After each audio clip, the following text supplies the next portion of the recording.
Bonjour, je m'appelle Janice Nicolas. Je suis artisan et recycleur. Comment avez-vous débuté cette carrière, ce métier-là? Bon, ce métier, j'ai commencé le métier d'abord d'artisan et après avoir abandonné l'école en 2004, voilà. Bon, ça après c'est l'abandon de l'école que j'ai commencé à suivre des amis artisans qui étaient sculpteurs. Donc moi je pensais uniquement que du bois. Donc, au fur et à mesure, après 3 ans après, j'ai encore abandonné l'artisanat pour l'élevage pendant au moins 3 ans. Après ça, je suis parti rejoindre un oncle au Burkina qui faisait l'artisanat, qui était artisan Albert Kwasi, que j'ai dû son par là, en passant quoi. Voilà, c'est grâce à lui, j'ai fait l'artisanat avec lui pendant 6 ans. Quand lui il a décidé de rentrer au pays, moi je suis resté pendant un bon moment. Après, bon, je suis rentré. Lorsque je suis rentré, c'était le bois que je continuais à faire le bois toujours. J'ai pensé vendre le bois. Bon, au fur et à mesure, je me suis retrouvé sur ce marché et j'ai vu que tout le monde vend du bois. Partout, c'est les mêmes marchandises. Donc, il fallait avoir une idée pour faire un peu la différence. Donc, j'ai commencé d'abord à essayer de penser à des trucs que bon, je pouvais mettre en place sur du bois. Bon, avec le bois, on arrive à sculpter des personnages. Je me suis dit, mais qu'est-ce qui m'empêche de devoir faire des trucs en métal? Puisqu'il n'y en a pas dans ce marché. Or, pourtant, dans d'autres pays, quand tu arrives dans d'autres pays, tu vois ça. Donc voilà, là j'ai essayé maintenant, c'est un truc. J'ai commencé d'abord avec ça, le réservoir de moto que j'utilise pour faire des personnages. Par exemple, lui, là c'est un réservoir de mobilette que j'ai utilisé. Un réservoir de mobilette, un filtre à huile, des fourches à vélo. Voilà. Je récupère ça et je fais de la soudure avec pour donner un personnage.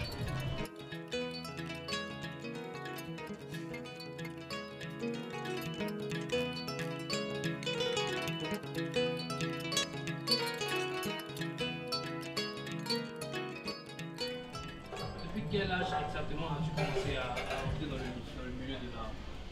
Bon, on peut dire à l'âge de 17 ans. Quel était l'avis de vos parents face à la découverte que bon, d'abord, ouais, d'abord, ça n'a pas été facile puisque j'avais abandonné la cour et j'étais plus à la maison. Donc c'était difficile pour moi en ce moment de pouvoir joindre debout. Et puis bon, c'est pas quoi, c'était au fait l'adolescence où c'était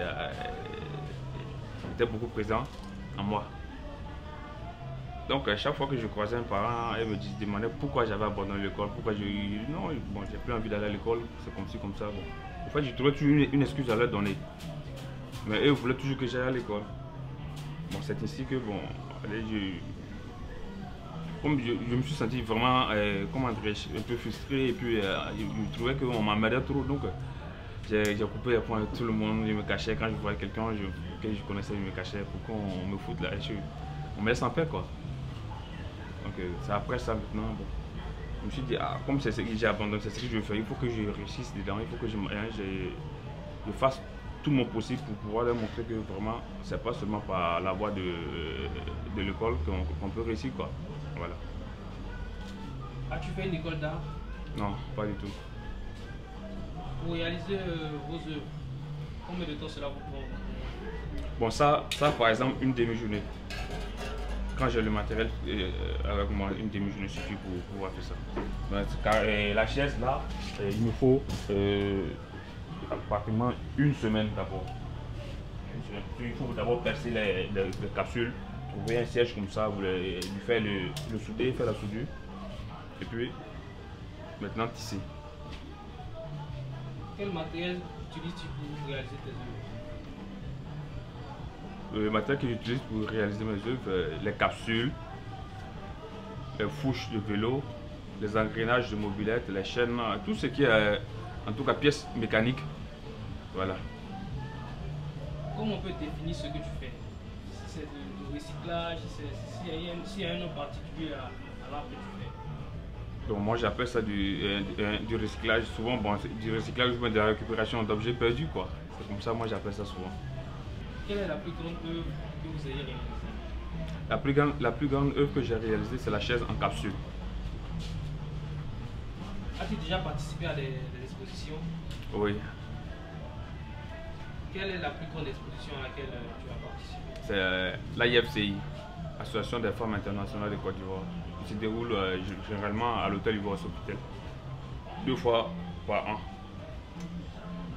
Et quel est l'endroit où est-ce que tu souhaiterais vraiment exposer? Bon, vraiment, moi, en Europe, mais pas pour le moment, j'ai pas trouvé de pays précis. Quelles sont les difficultés que tu rencontres dans ton métier? Les difficultés, souvent, c'est le problème de local. De local et de clients, surtout. On arrive à fournir, mais c'est difficile à vendre. Puisque nos frères qui doivent s'intéresser, se désintéressent carrément. Ils trouvent que ce sont des ordures, c'est des conneries, quoi. Et quels sont les avantages alors que tu rencontres dans ce métier? Bon, les avantages, c'est que j'arrive souvent à côtoyer plein de personnalités, voilà, connaître plein de personnes, et puis ça me permet aussi de voyager, de sortir de mon univers, quoi, de connaître d'autres personnes aussi.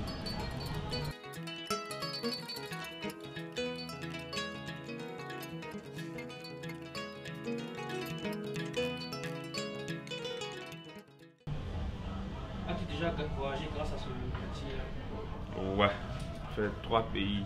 Bon, pas pour des expos, mais ça m'a permis de m'y rendre pour juste des visites, quoi. Quelle est la plus grosse commande que tu aies? La plus grosse commande, c'est la chaise toujours, hein. Et, quelle est la place de l'art, de ce que tu fais dans la société actuelle pour avoir... Parce qu'on voit que tu fais de recyclage, ça veut dire que tu t'intéresses à l'environnement, tout ça. Donc, quelle est la place de ton métier dans l'évolution de la société actuelle? Bon, là, c'est important, puisque ça parle de nous-mêmes. C'est d'abord nous-mêmes, hein, c'est de nous que ça parle. Et bon, ça instruit aussi, en tout cas, ça ouvre plein de portes, ça aide, franchement. Quel est l'avis de ton entourage par rapport à ton métier? S'ils apprécient ce que tu fais, s'ils te disent que c'est vraiment un métier, donc bon, je sais pas, quel est l'avis de ton entourage par rapport à ce que tu fais? Bon, mon entourage, ils sont vraiment épatés quand ils voient mes œuvres, ils sont beaucoup contents. En tout cas, ils se demandent comment j'arrive à faire cela, mais bon, c'est comme ça, quoi.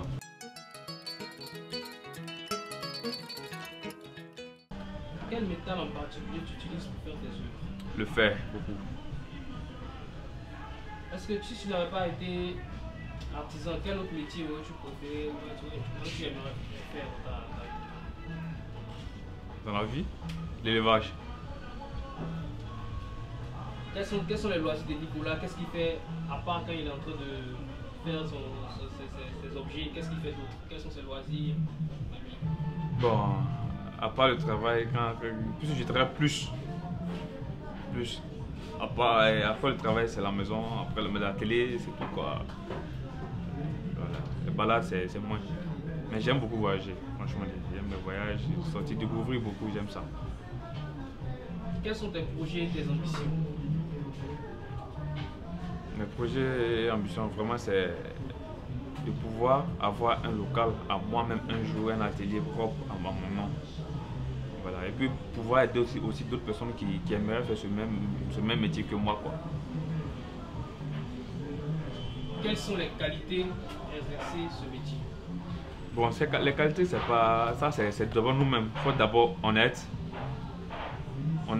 courageux, puis avoir l'envie de faire, de vouloir réussir. C'est pas l'argent d'abord qui compte, d'abord l'envie. Quand tu as l'envie, tu réussis. Voilà. Quand tu mets l'argent au devant, tu n'arrives pas à atteindre ton but, quoi. Tu ne réussis pas. Un mot à l'endroit de ceux qui aimeraient apprendre ce que tu fais, connaître ce que tu fais. Bon, j'aimerais dire de ne surtout pas avoir peur de travailler, d'être courageux aussi, d'abord avoir l'envie de faire quelque chose.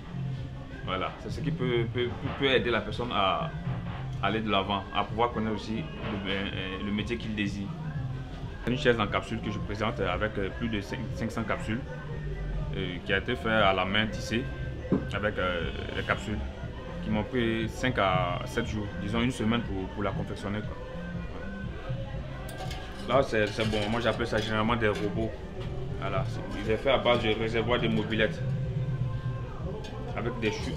D'abord, c'est le réservoir de mobylettes, des couches à vélo. On fait les pieds, les bras. Et la tête, là, c'est le filtre à huile de véhicule.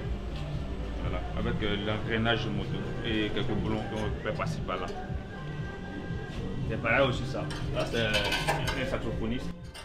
Voilà, c'est un saxophoniste qui est là.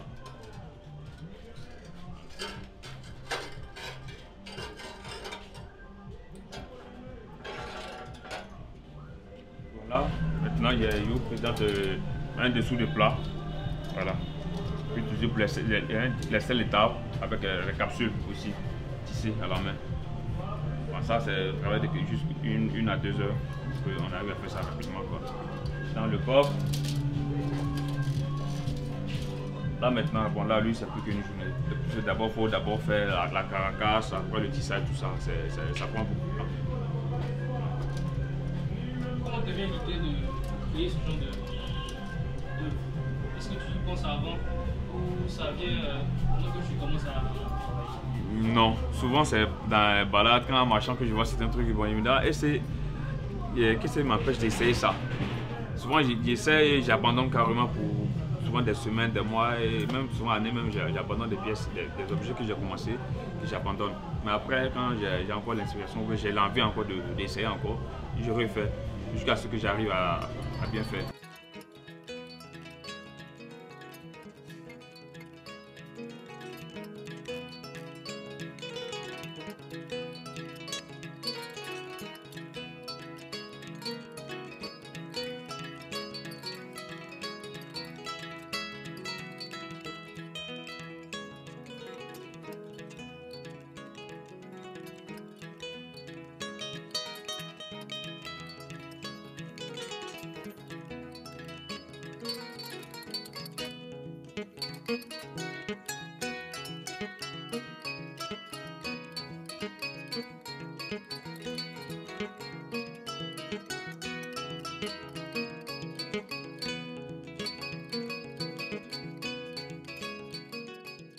Mon mot de fin, j'aimerais dire à tout le monde, que ce soit grand ou enfant, d'aimer l'artisanat et de visiter souvent